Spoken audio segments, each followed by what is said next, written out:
Olá, profissional da área de saúde. Você que está procurando entender o manual da acreditação ONA ou do processo da acreditação ONA. Pegou o manual e já verificou que ele não é tão simples de entender, que aqueles requisitos são confusos e a gente às vezes não consegue entender o que ele quer dizer ou como eu posso produzir uma evidência para que o avaliador entenda que eu estou conforme ao manual.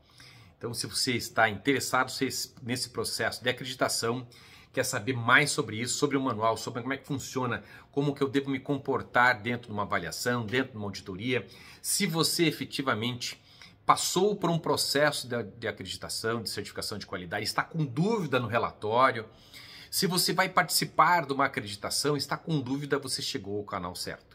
Aqui eu sou o Célio Luiz e faço a interpretação do manual, ajudo demais profissionais a entender o processo de acreditação e principalmente o manual.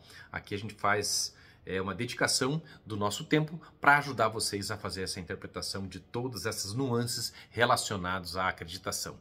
Mas se você ainda quer uma consultoria, a gente atende o Brasil inteiro de maneira presencial ou à distância, ou ainda, se você quer tirar uma dúvida pessoal, se você quer aqui que o Célio entenda você, que te ajude, nós temos o nosso Tira Dúvidas, que está aqui o link, você consegue agendar, você faz o pagamento, nós temos os horários que você pode escolher os seus horários e tirar a dúvida e ter um atendimento personalizado para você, e isso facilita bastante, é um grande sucesso, a gente está automatizando esse modelo de agendamento e você fica disponível para você poder nos comunicar ou nos contactar. Caso você não tenha um horário disponível, queira alguma coisa diferente, também aqui no vídeo tem o nosso contato, nosso telefone e você consegue manter o contato com a gente e a gente vai conseguir aí encaixar algum horário para você caso naquele panorama que nós colocamos para você não está disponível. E continuando o nosso assunto, hoje a gente vai encerrar mais uma subseção e continuando então hoje, mais uma vez, vamos concluir mais alguns requisitos para que você feche mais este bloco de uma subseção. Lembrando para vocês que nós temos também o podcast, ou seja, cada vez que a gente fecha um bloco de vídeos relacionados a uma subseção, nós temos o podcast. Eu coloco tudo na sequência, fica didático, fica dinâmico, fica fácil de entender e você consegue compreender de uma maneira mais didática. Volto a pedir, clique lá para dar um like, compartilhe com alguém da saúde, escreva algum comentário para que a gente consiga fazer que o YouTube entenda como relevante e esse assunto chegue a mais pessoas. Então é uma forma singela de você nos agradecer, ok? Logo após a vinheta, vamos direto lá para mais alguns requisitos, ok?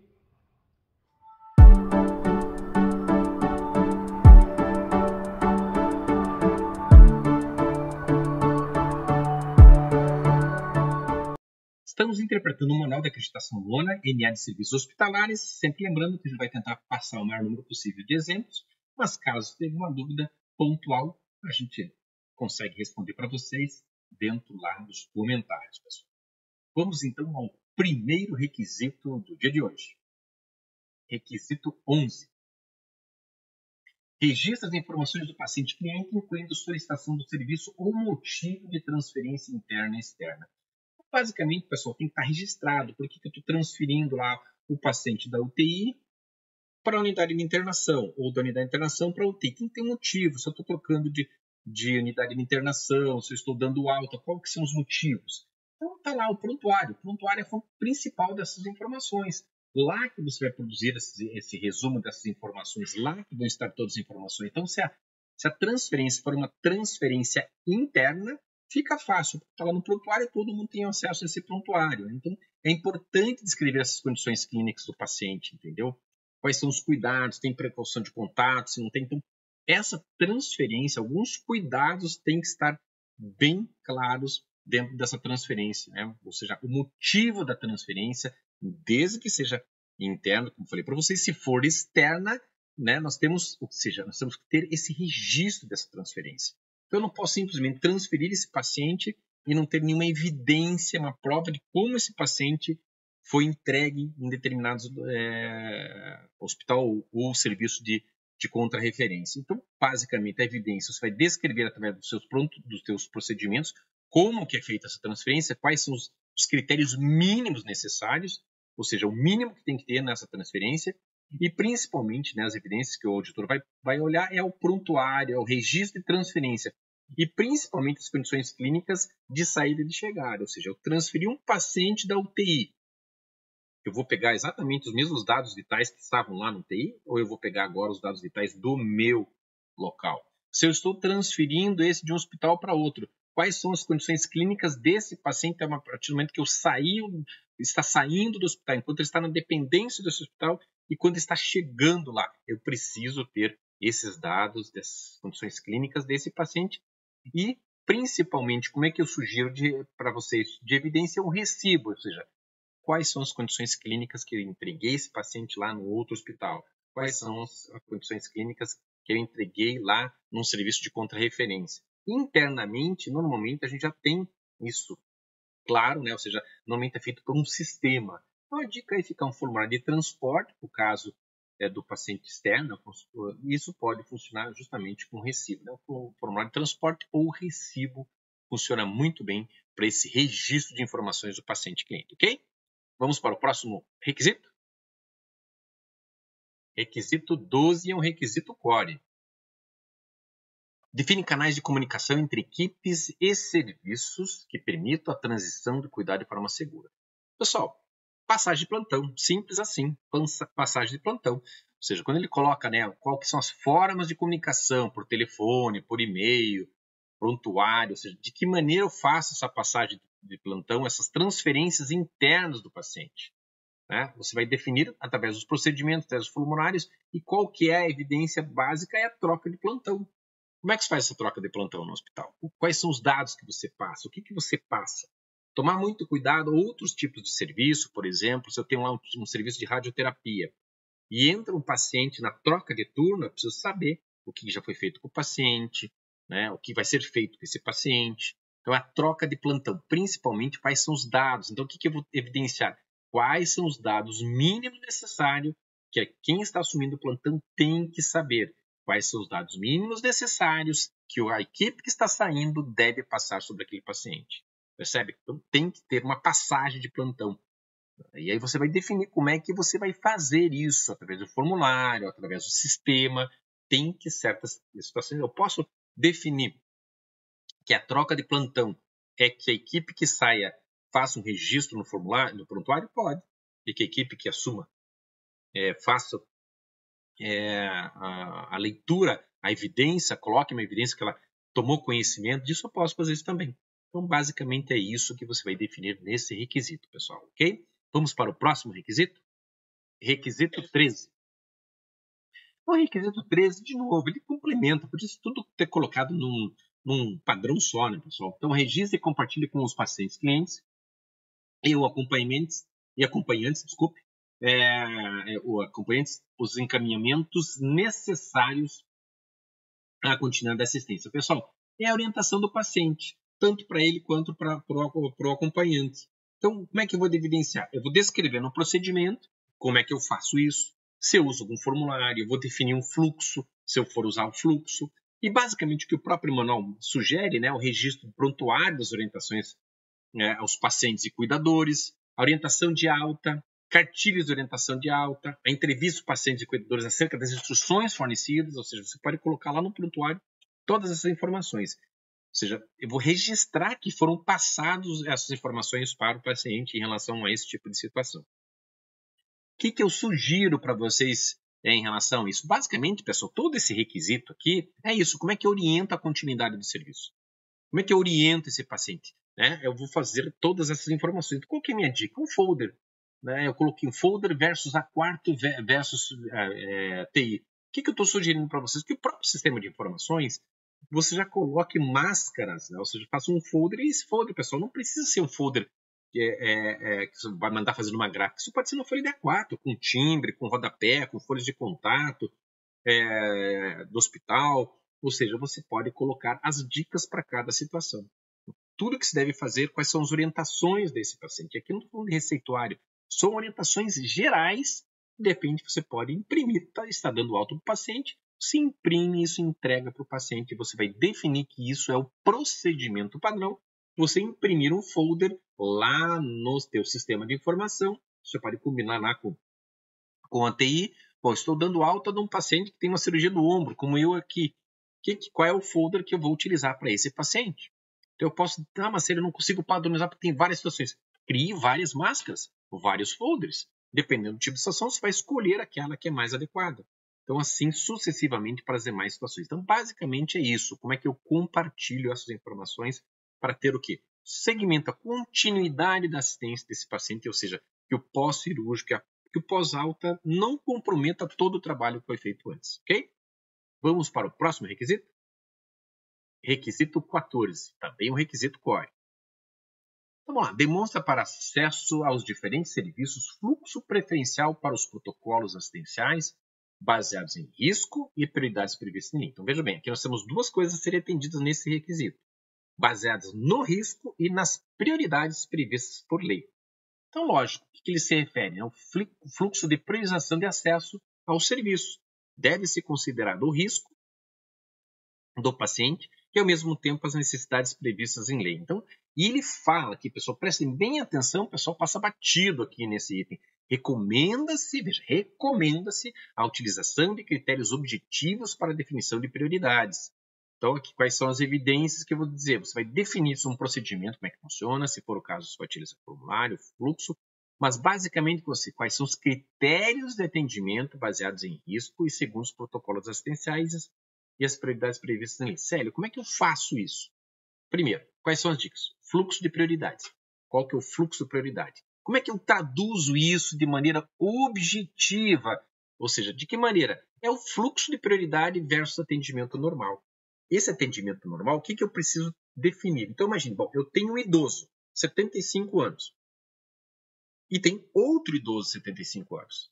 Então, qual que é o critério de prioridade no atendimento normal? Esse atendimento de prioridades dentro do atendimento normal. Atendimento normal, agora vamos excluir aquelas prioridades. Bom, se chegou essa pessoa aqui, independente da idade, qual que é o grau de risco que ela tem?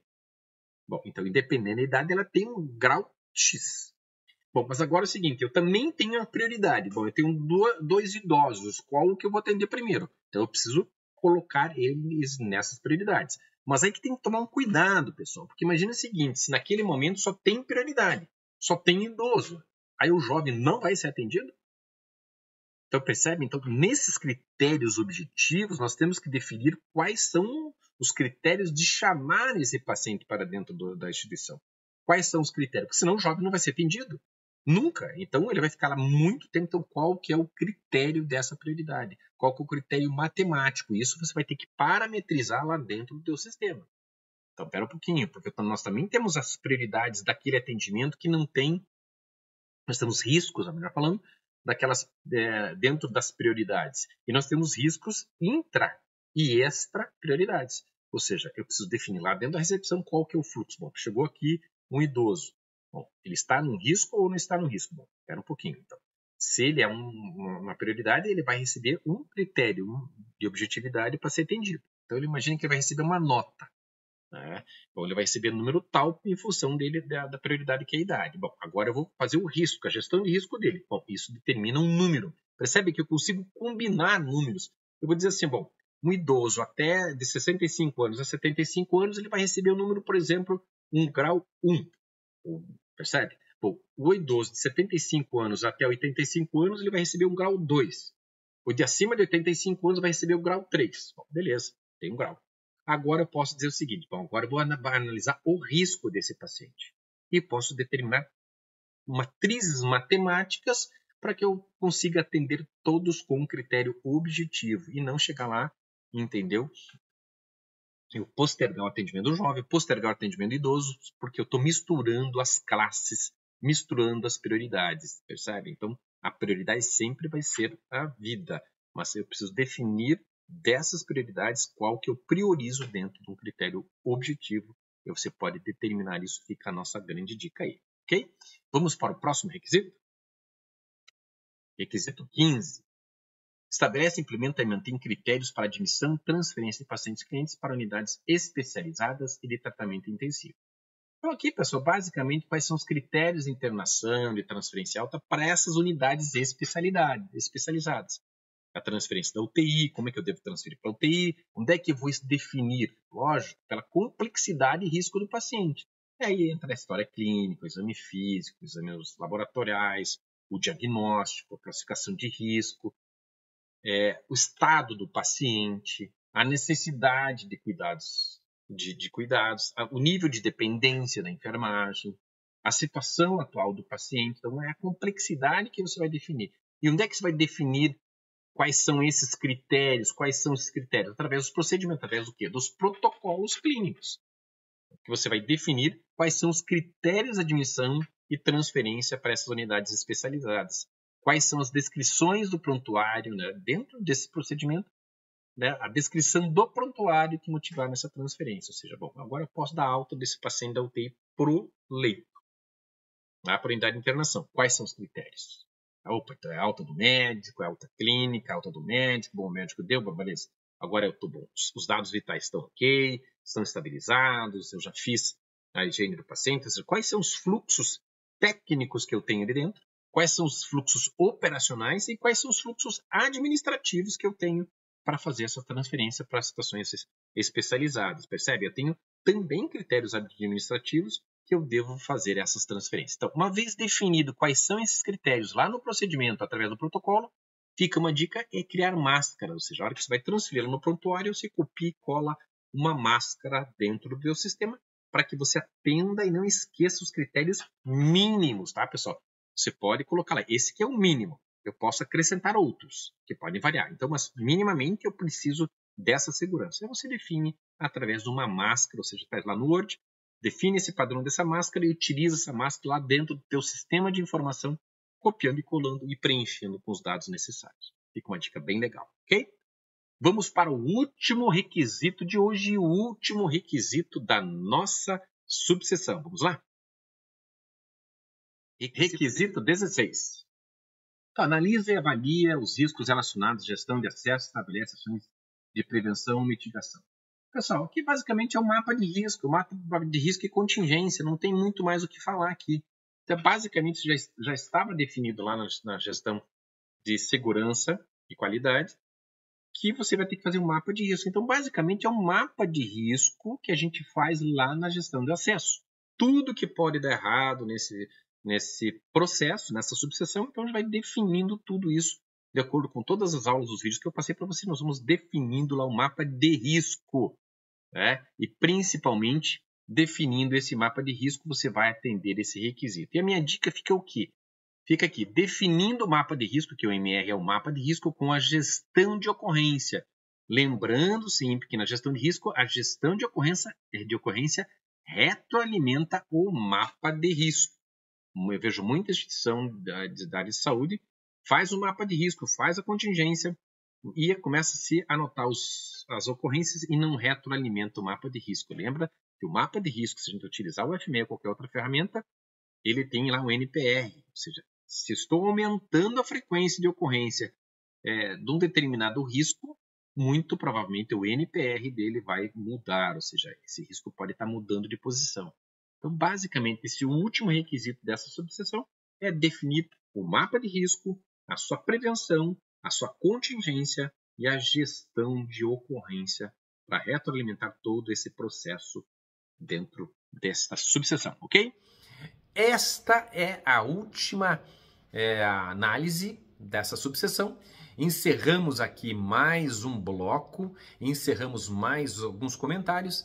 Lembrando que agora nós transformamos isso num podcast. Peço mais uma vez que você deixe o seu like, que você acione o sininho.